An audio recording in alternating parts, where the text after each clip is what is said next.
So this is the Palazzo Reale in Sicily, Palermo, Sicily. This is where the regional Sicilian government meets. Their politicians meet here in the regional assembly to conduct government business, since Palermo is the capital of Sicily. And then on the second level is so this used to be the house of the royals when Sicily was ruled by royals back in the 1100s.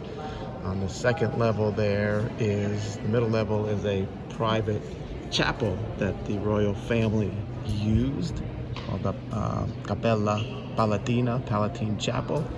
On the top level here are royal bedrooms where the kings and the family would stay.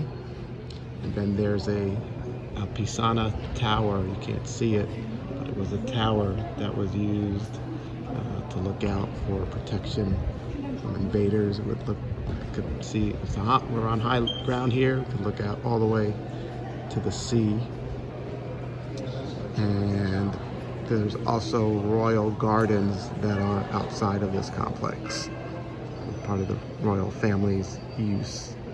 Okay, everyone, this is Larry Aiello. Hope you all have a great day. Ciao, ciao.